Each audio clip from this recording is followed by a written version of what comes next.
Mi hija llegó a mi casa en la tarde de mi cumpleaños con una tarta de manzana hermosa entre sus manos. Perdona la demora, mamá, dijo sin entrar, casi huyendo después de entregármela. Insistió 3 veces que la comiera ese mismo día, que no la guardara. Horas después, mi teléfono explotó con sus llamadas desesperadas. ¿Te gustó la tarta? ¿Ya la comiste, mamá?, preguntaba con voz temblorosa. Para no parecer una madre desagradecida, le dije, era pequeña, así que la di a tu esposo y tus niños. Silencio. Un silencio tan pesado que podía sentirlo a través del teléfono. Y entonces el grito. Un grito que siguió me heló la sangre. ¿Qué hiciste, vieja? ¿Se la diste a mis hijos? Nunca me había llamado así. Nunca había escuchado tanto pánico en su voz. Y en ese momento supe que algo estaba terriblemente mal con esa tarta que mi propia hija me había dado.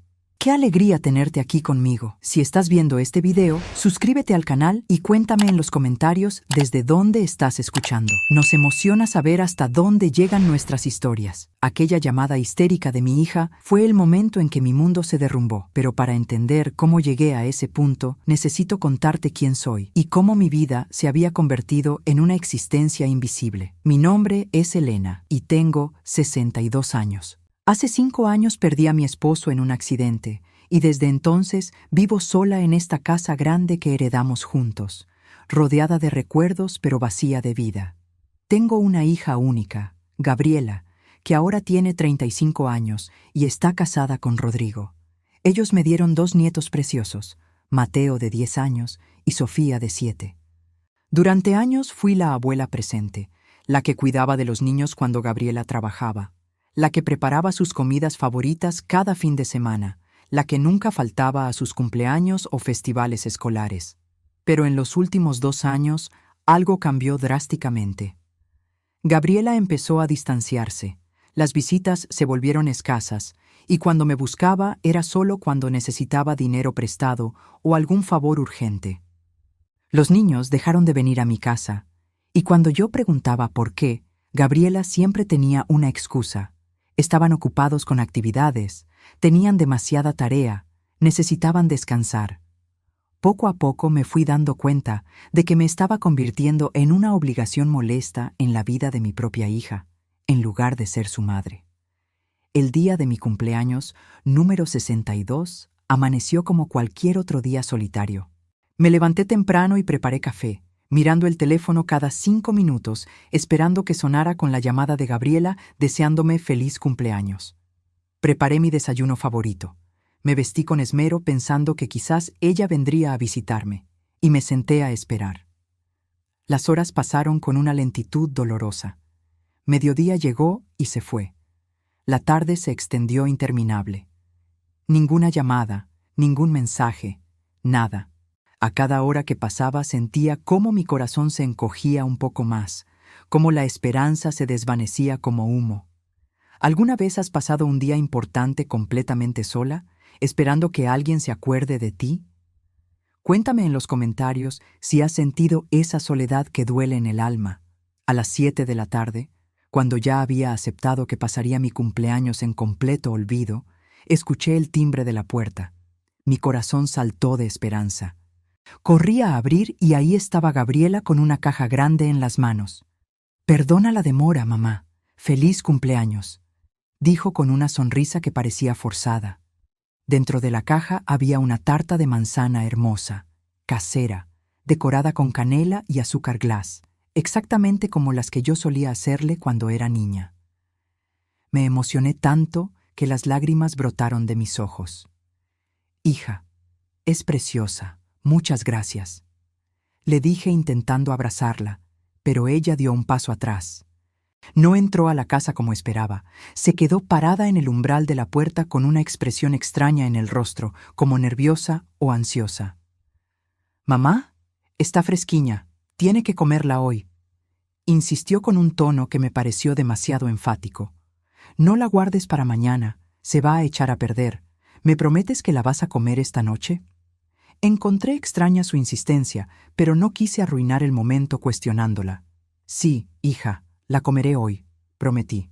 Ella pareció aliviada por mi respuesta, pero aún así no entró.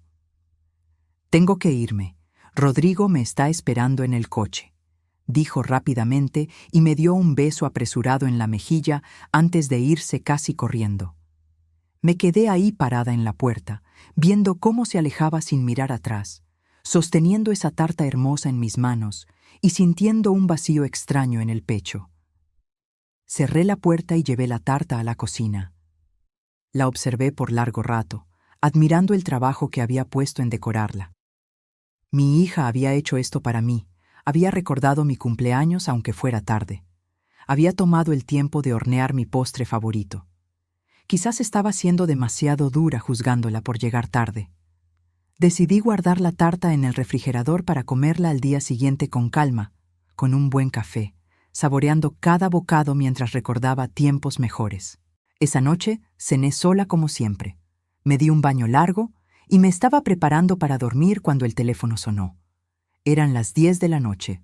Era Gabriela y su voz sonaba completamente diferente a como había sonado horas antes.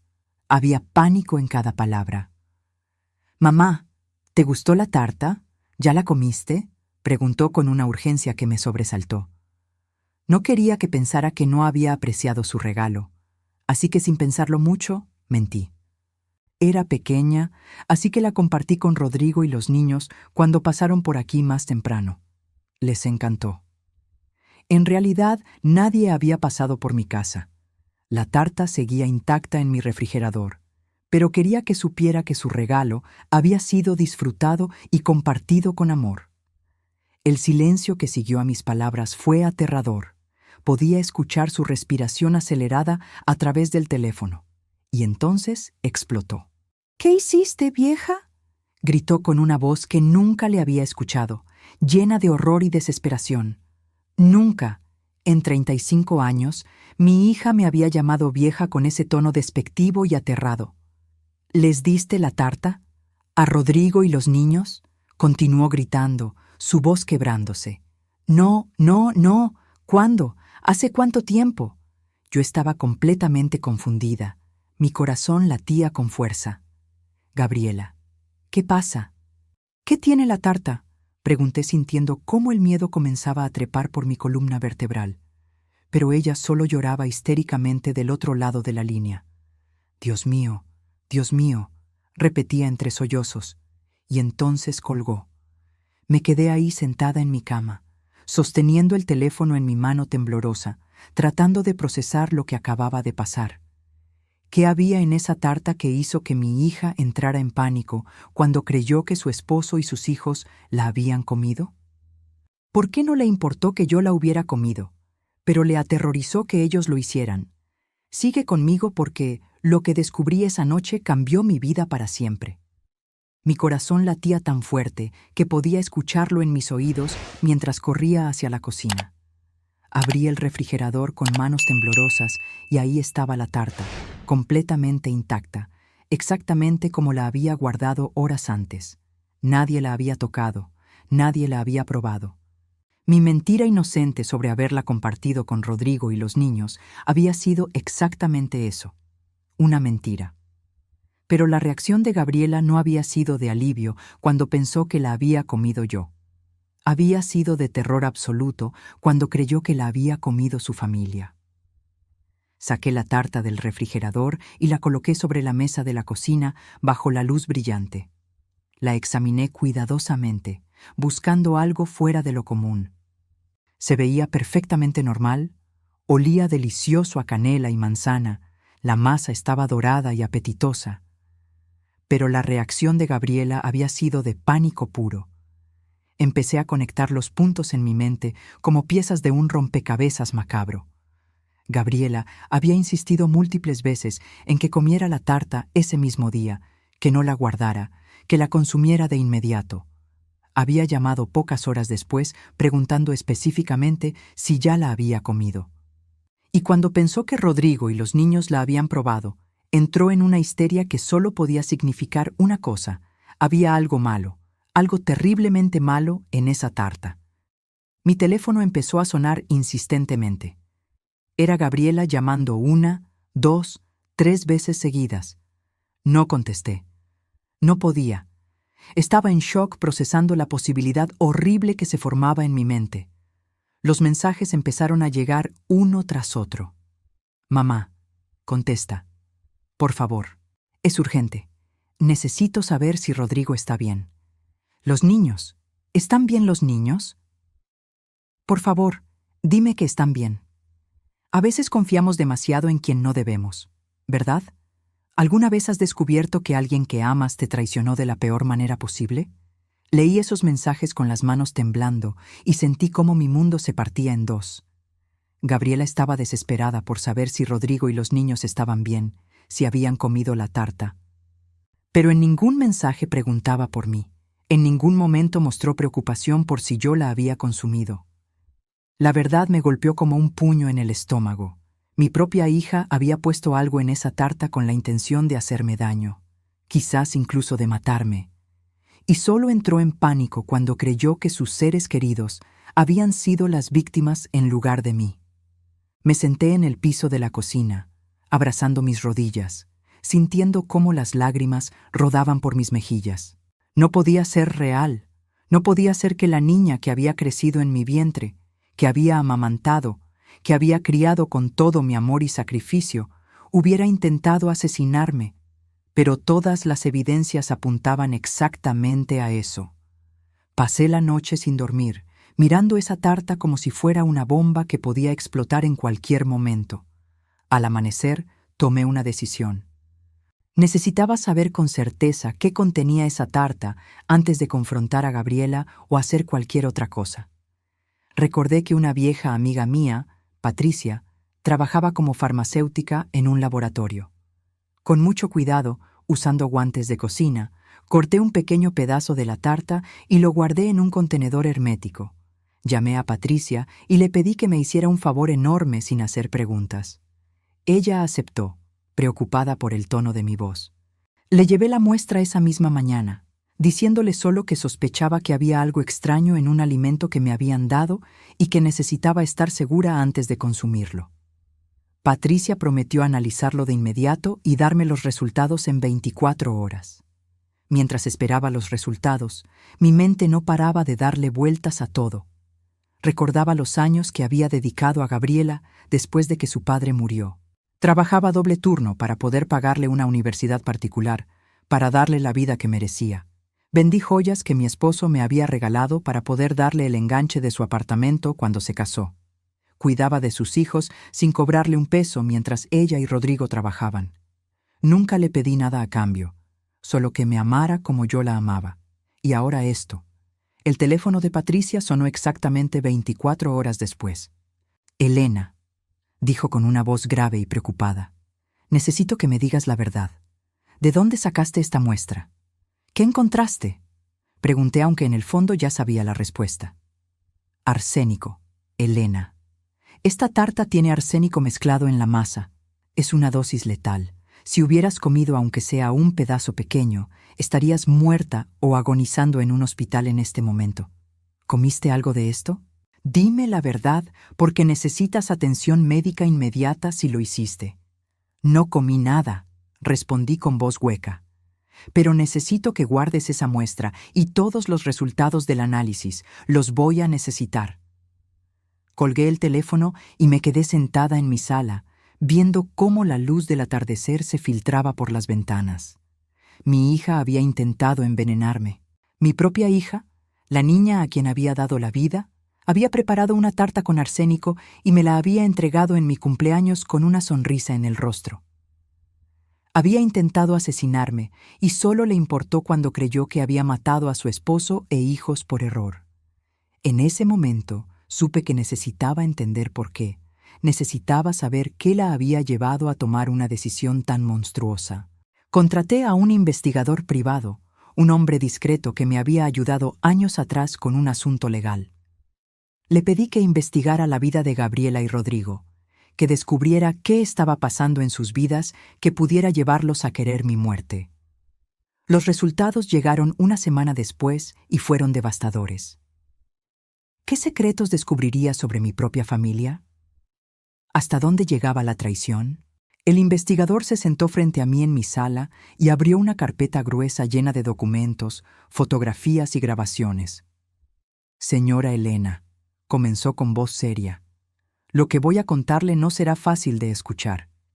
¿Está segura de que quiere saber? Asentí con firmeza. Necesitaba la verdad completa, sin importar cuánto doliera. Su yerno Rodrigo tiene una adicción al juego que ha estado ocultando durante años, explicó mostrándome extractos bancarios y fotografías de Rodrigo entrando y saliendo de casinos. Debe más de 2 millones de pesos entre casas de apuestas, préstamos ilegales y tarjetas de crédito. La casa donde viven está hipotecada hasta el tope.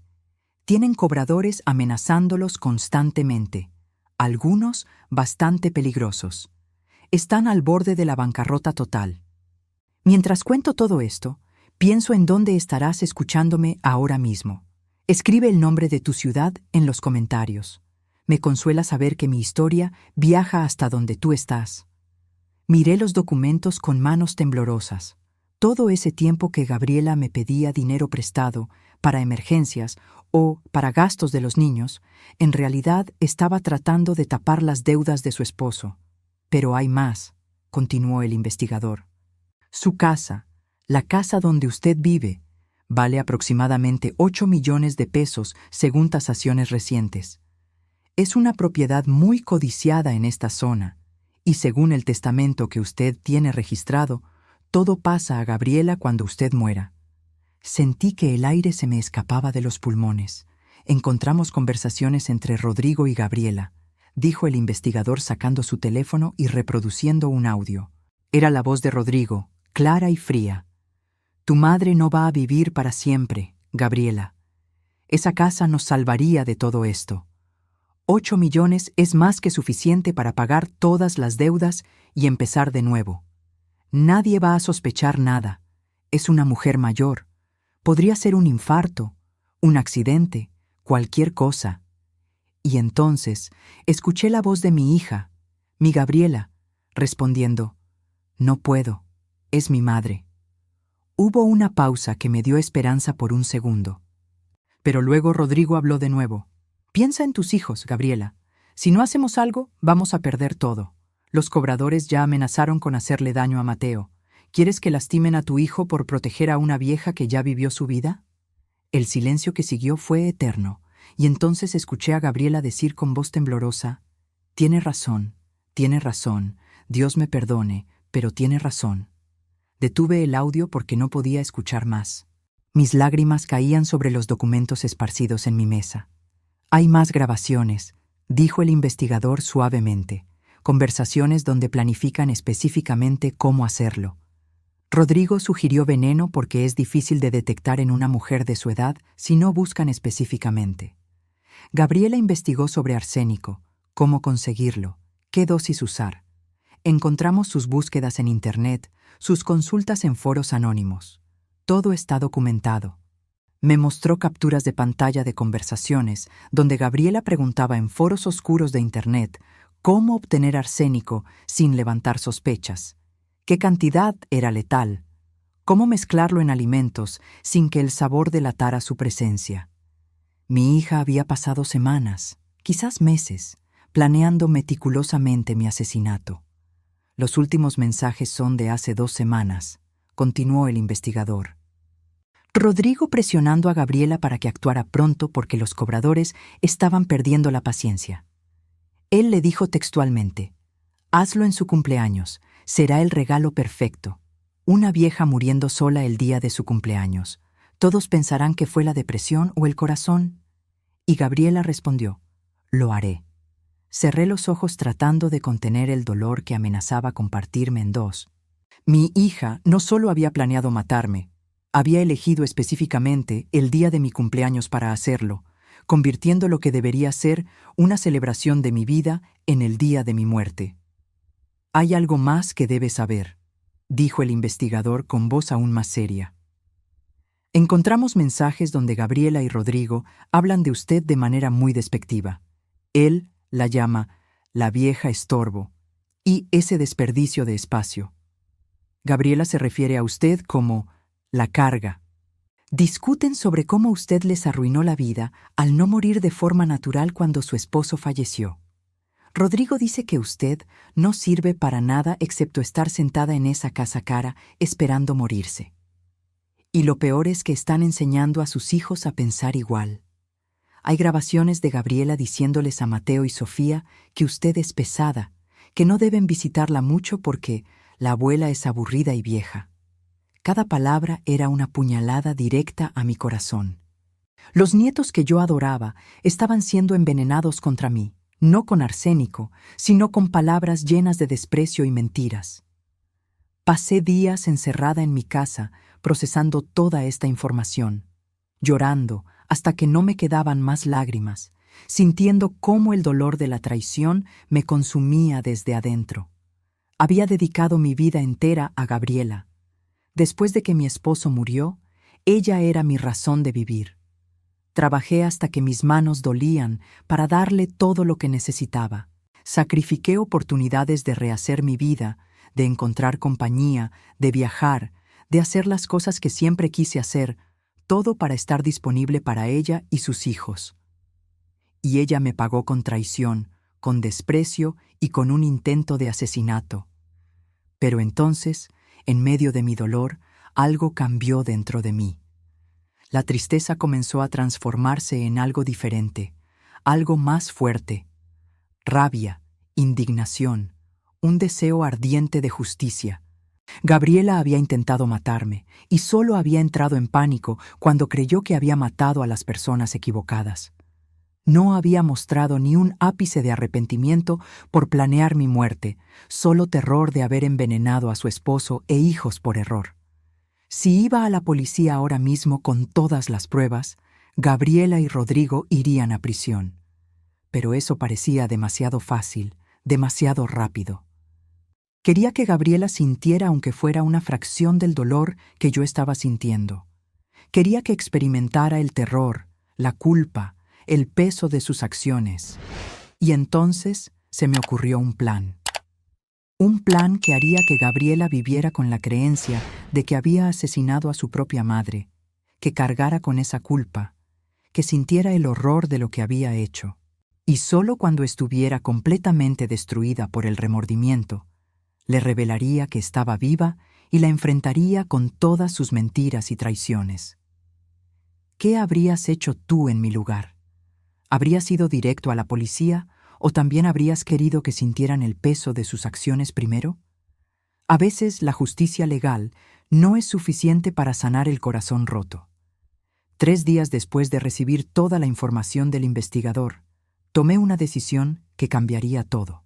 No iría a la policía todavía. Primero quería que Gabriela sintiera exactamente lo que se siente cuando tus acciones tienen consecuencias irreversibles. Quería que viviera con la creencia de que había asesinado a su propia madre con sus propias manos. Llamé a Gabriela usando un tono de voz débil y tembloroso. Había practicado frente al espejo hasta que sonaba convincentemente enferma. «Hija», dije cuando contestó, «no me siento bien, no me siento nada bien». Hubo un silencio tenso del otro lado de la línea. «¿Qué te pasa, mamá?», preguntó con voz cautelosa, casi temerosa. «Tengo dolores terribles en el estómago, mareos constantes, no puedo levantarme de la cama sin sentir que voy a desmayarme», expliqué, dejando que mi voz se quebrara. «Empezó hace 2 días y cada vez está peor». Podía escuchar su respiración acelerarse. «¿Fuiste al médico?», preguntó. «Sí, fui ayer. Me hicieron análisis de sangre, pero los resultados no salen hasta mañana. El doctor está confundido. Dice que mis síntomas son extraños», continué. «Gabriela, tengo mucho miedo. Nunca me había sentido así». «¿Comiste la tarta, mamá?», preguntó con voz apenas audible. «Sí, toda. Estaba deliciosa, hija. La comí durante 2 días. Fue lo último rico que comí antes de empezar a sentirme mal», respondí y escuché cómo contenía un sollozo del otro lado.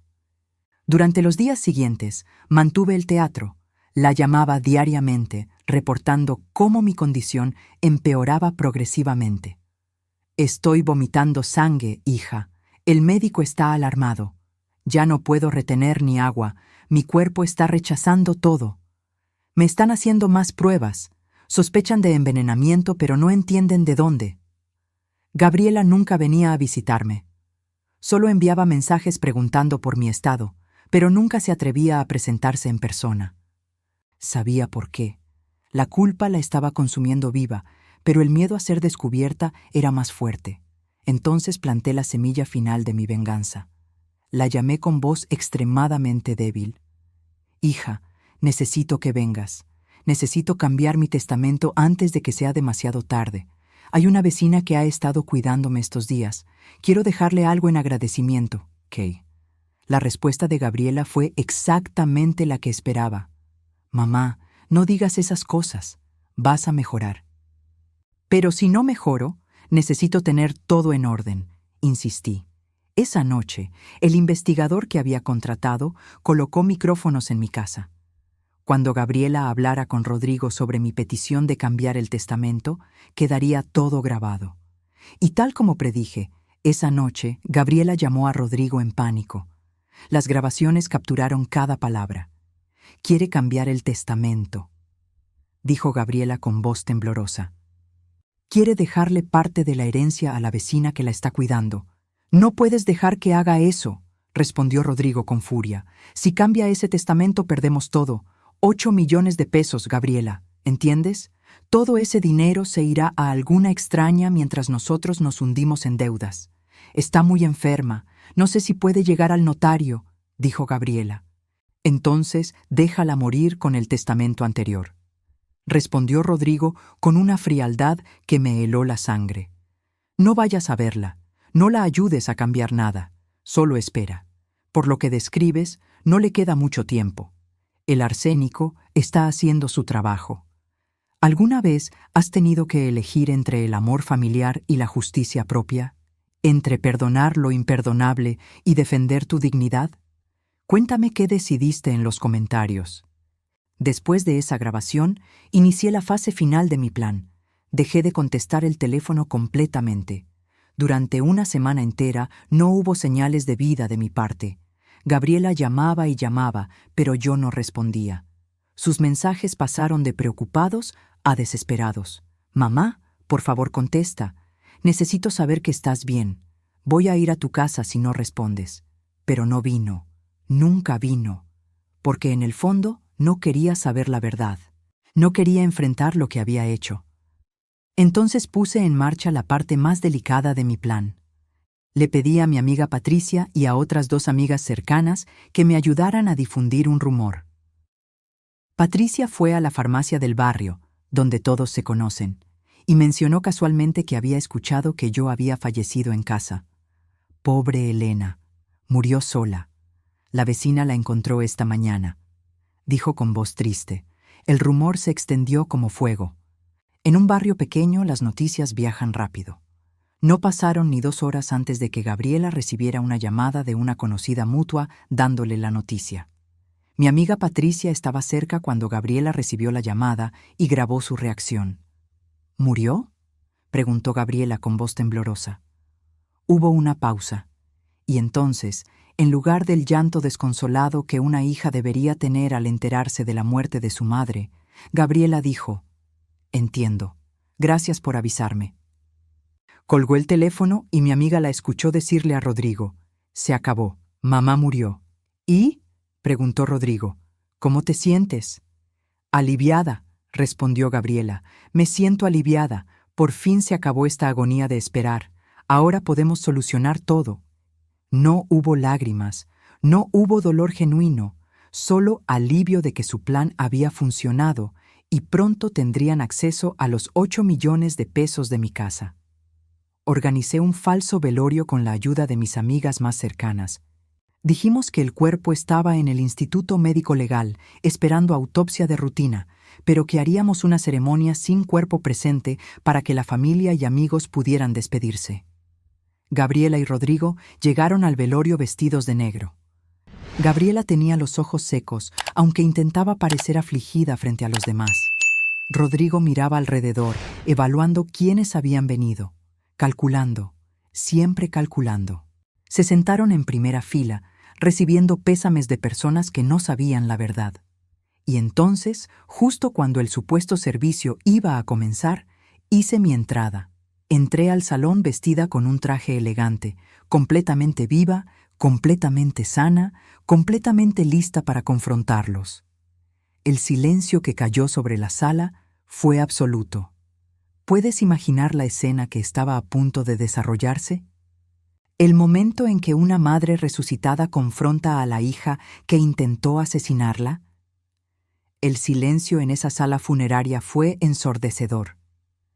Todas las conversaciones se detuvieron de golpe cuando crucé el umbral. Los ojos de cada persona presente se abrieron con shock absoluto al ver a la supuesta difunta caminando con paso firme hacia el frente de la sala.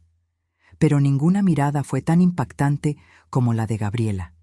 Mi hija me vio y el color se drenó completamente de su rostro. Sus labios se abrieron pero no salió ningún sonido. Sus manos comenzaron a temblar incontrolablemente y entonces, como si sus piernas hubieran dejado de sostenerla, se desplomó en su asiento con los ojos rodando hacia atrás. Se había desmayado. Rodrigo, por su parte, intentó levantarse como si fuera a huir, pero dos hombres que yo había posicionado estratégicamente en las salidas bloquearon su camino. Eran guardias de seguridad que había contratado específicamente para este momento. Caminé lentamente hacia el frente, dejando que cada paso resonara en el silencio absoluto. La gente murmuraba confundida. Algunos pensaban que estaban viendo un fantasma. Otros simplemente no podían procesar lo que sus ojos les mostraban. «Sorpresa, hija», dije cuando llegué frente a Gabriela, que estaba siendo atendida por Rodrigo, que le daba palmadas desesperadas en las mejillas. «¿Pensabas que estaba muerta? ¿Esperabas heredar mi casa esta semana?» Gabriela abrió los ojos lentamente. Me miró como si efectivamente estuviera viendo un espectro y comenzó a temblar de pies a cabeza. «No, no es posible», murmuró. «Estás muerta. Te envenenaste con la tarta. Moriste». El murmullo de la gente se intensificó. ¿Envenenamiento? ¿Tarta? ¿De qué estaba hablando? Saqué de mi bolso la caja que había guardado cuidadosamente. Dentro estaba un pedazo de la tarta original, preservado en un contenedor sellado, junto con todos los resultados del laboratorio. «Esta tarta, Gabriela», dije levantándola para que todos pudieran ver. «La tarta de manzana que me regalaste por mi cumpleaños. La tarta que insististe tanto que comiera ese mismo día. Esta hermosa tarta casera que preparaste con tus propias manos». Abrí el sobre con los resultados del laboratorio y leí en voz alta para que todos escucharan. Análisis toxicológico. Presencia de arsénico en concentración letal. Cantidad suficiente para causar la muerte en un adulto promedio en un periodo de 24 a 48 horas. Los jadeos de horror llenaron la sala. La gente comenzó a alejarse de Gabriela y Rodrigo como si fueran apestados. Mi propia hija intentó asesinarme. Continué con voz fuerte y clara. Li planificó mi muerte durante semanas, investigó cómo conseguir veneno, calculó la dosis exacta y horneó ese veneno en una tarta que me entregó con una sonrisa el día de mi cumpleaños. «No, Rodrigo me obligó», balbuceó Gabriela intentando levantarse, pero sus piernas no la sostenían. Las deudas, los cobradores, íbamos a perder todo. Así que decidieron que era más fácil matarme que enfrentar las consecuencias de la adicción al juego de tu esposo, dije. Entonces saqué mi teléfono y reproduje en voz alta las grabaciones que el investigador había recopilado. La voz de Rodrigo llenó la sala. «Tu madre no va a vivir para siempre, Gabriela. Esa casa nos salvaría de todo esto. Nadie va a sospechar nada. Es una mujer mayor». Y luego la voz de Gabriela respondiendo: tiene razón, Dios me perdone, pero tiene razón». Reproduje grabación tras grabación. Sus conversaciones sobre cómo el arsénico era difícil de detectar, sobre cómo elegir mi cumpleaños para hacerlo, sobre cómo yo era un estorbo y una carga, sobre cómo estaban enseñando a mis nietos a despreciarme. Cada palabra era un clavo en el ataúd de su defensa. Gabriela lloraba histéricamente ahora, no de arrepentimiento, sino de terror de ser descubierta. «Lo siento, mamá. Lo siento mucho». Sollozaba. Estaba desesperada, no sabía qué hacer, las amenazas, el dinero. ¿Y en algún momento pensaste en pedirme ayuda? Pregunté con voz quebrada por primera vez. ¿En algún momento se te ocurrió que yo, tu madre, la mujer que dio todo por ti, podría haberte ayudado a salir de esto sin tener que matarme? Tú no tienes tanto dinero, dijo Gabriela confundida. Entonces solté la bomba final. Tengo mucho más de lo que crees, Gabriela. Además de esta casa de 8 millones, tu padre me dejó inversiones y propiedades que suman otros 12 millones de pesos. Nunca te lo dije porque no quería que me vieras como una fuente de dinero. Qué irónico que al final eso fue exactamente en lo que me convertí para ti. No una madre, no una persona, solo un obstáculo entre tú y 20 millones de pesos. El shock en el rostro de Gabriela fue total. Habían planeado matarme por 8 millones sin saber que había mucho más. Si me hubieran pedido ayuda, yo habría pagado sus deudas sin pensarlo 2 veces. Habría vendido propiedades, habría dado todo lo que tenía para salvar a mi hija y mis nietos. Pero nunca me dieron esa oportunidad. Eligieron el asesinato sobre la honestidad. He llamado a la policía. Dije entonces. Deben estar llegando en cualquier momento. Tengo todas las pruebas. La tarta con arsénico, los análisis de laboratorio, las grabaciones de ustedes planeando mi muerte, sus búsquedas en Internet sobre venenos, todo. Van a ir a prisión por intento de homicidio. «No puedes hacer esto», gritó Rodrigo levantándose agresivamente. «Eres su madre. Una madre no hace esto a su hija». «Una hija tampoco envenena a su madre», respondí con calma helada. «Y en cuanto a mi testamento, ya lo cambié. Todo va a una fundación para mujeres mayores víctimas de abuso familiar. Gabriela, tú no recibirás absolutamente nada, ni ahora ni cuando realmente muera».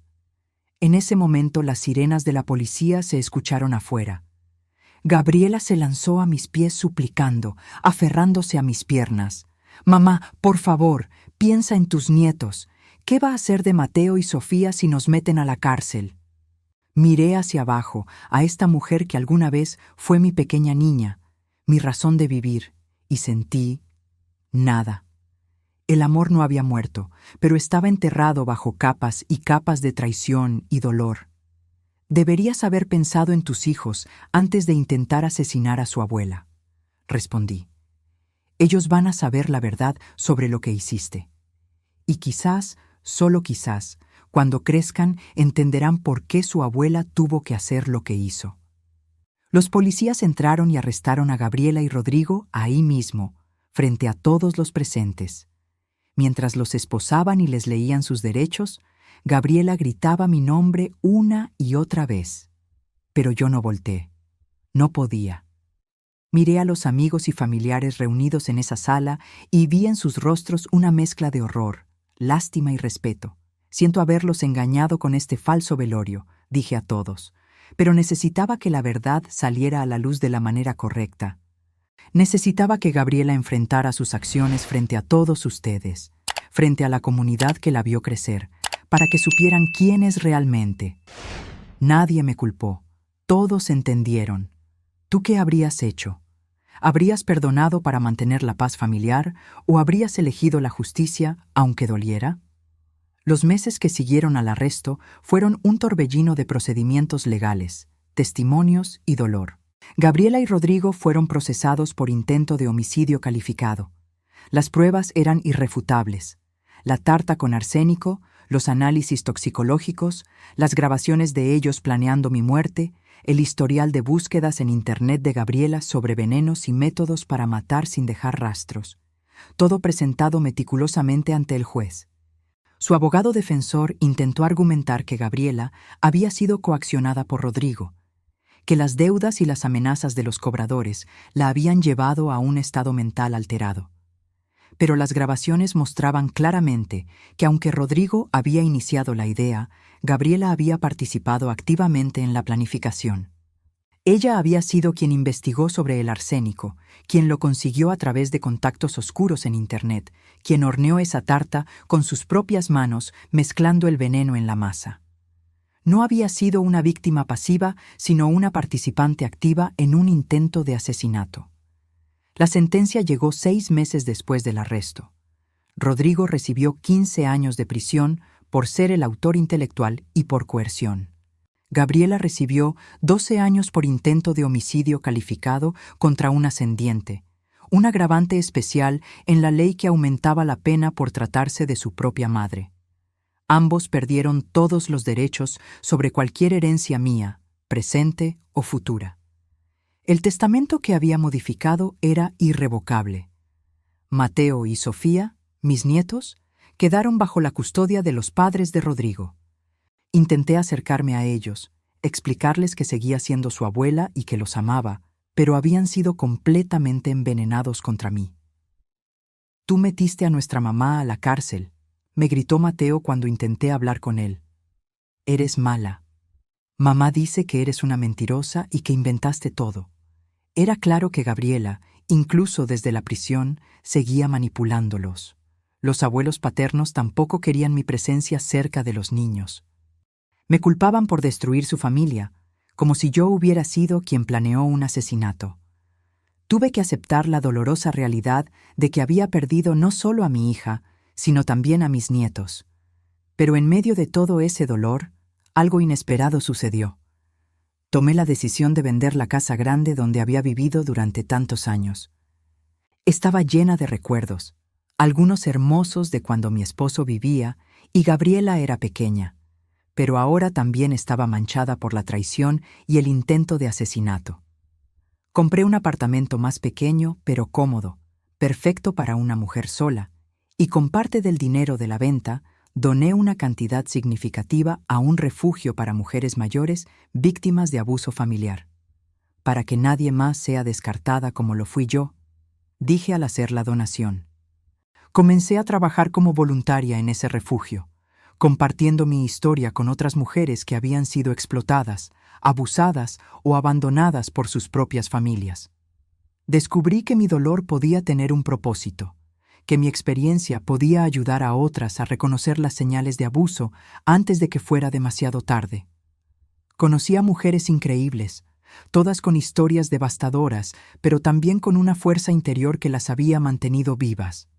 Nos convertimos en una familia elegida, apoyándonos mutuamente en los días difíciles y celebrando juntas las pequeñas victorias. Un año después del juicio, recibí una carta desde la prisión. Era de Gabriela. Una carta larga, escrita en páginas y páginas con letra temblorosa. En ella se disculpaba profusamente. Decía que la terapia obligatoria en prisión le había abierto los ojos sobre lo monstruosa que había sido su decisión. Hablaba de cómo la codicia y la desesperación la habían cegado, de cómo había permitido que Rodrigo la manipulara hasta convertirla en alguien irreconocible. Decía que no esperaba perdón, pero que necesitaba que supiera que el remordimiento la consumía cada día, que veía mi cara cada vez que cerraba los ojos, que había perdido todo, su libertad, sus hijos, su dignidad, y merecía cada segundo de sufrimiento. Leí esa carta varias veces, sintiendo cómo las lágrimas corrían por mi rostro. ¿Tú también has tenido que decidir si perdonar lo imperdonable? ¿Has estado en esa encrucijada entre el amor y la justicia? Después de mucho pensarlo, decidí visitarla en prisión. Fue una de las cosas más difíciles que he hecho en mi vida. Ver a mi hija vestida con el uniforme de la cárcel, más delgada, con ojeras profundas, envejecida 10 años en solo uno, me partió el corazón a pesar de todo lo que había hecho. Nos sentamos frente a frente, separadas por una mesa metálica. «Mamá», dijo con voz quebrada, «perdóname. Sé que no lo merezco, pero te lo pido de todas formas. Te perdono como persona», le dije después de un largo silencio. «Te perdono porque cargar con el odio me está matando por dentro tanto como te está matando a ti. Pero nuestra relación de madre e hija murió el día que pusiste arsénico en esa tarta.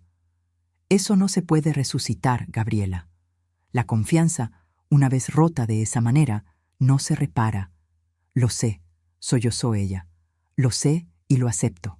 Solo necesitaba que supieras que lo siento, que desearía poder retroceder el tiempo y pedirte ayuda en lugar de escuchar a Rodrigo. Yo te habría ayudado, dije sintiendo mi propia voz quebrarse. Habría vendido propiedades, habría pagado cada peso de esas deudas, habría hecho cualquier cosa para salvar a mi familia. Pero nunca me diste esa oportunidad. Elegiste verme como un obstáculo en lugar de como tu madre. Nos quedamos en silencio por un momento, dos mujeres rotas por decisiones irreversibles, conectadas por sangre pero separadas por traición. No voy a abandonarte completamente, dije finalmente. Vendré a visitarte de vez en cuando. Depositaré dinero en tu cuenta de la prisión para que puedas comprar lo que necesites.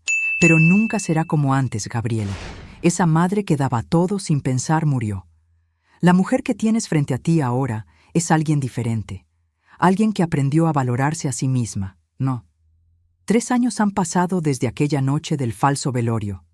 Hoy tengo 65 años y mi vida es completamente diferente. Perdí a mi hija y a mis nietos. Perdí la ilusión de la familia perfecta que pensé que tenía. Pero gané algo más valioso.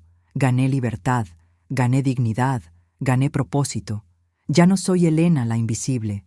Elena la que existe solo para servir a otros. Elena la descartable. Ahora soy Elena, una mujer que se defendió cuando su propia familia intentó destruirla. Soy Elena, que ayuda a docenas de mujeres mayores a reconocer su valor y defenderse del abuso.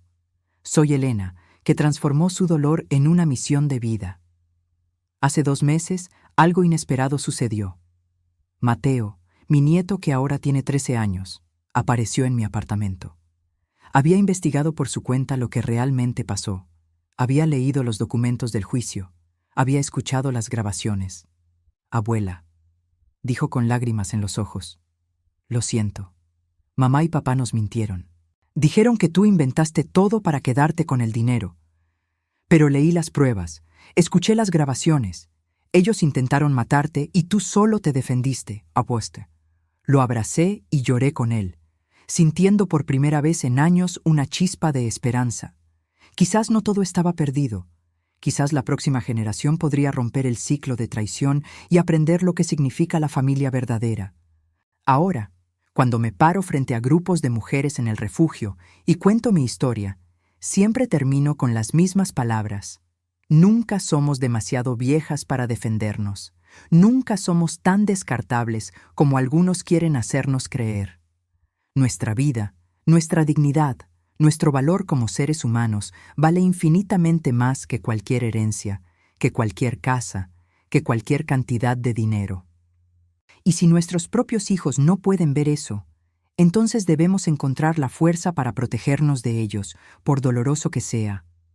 El perdón no significa olvidar, no significa volver a poner tu cuello bajo la bota de quien intentó aplastarte.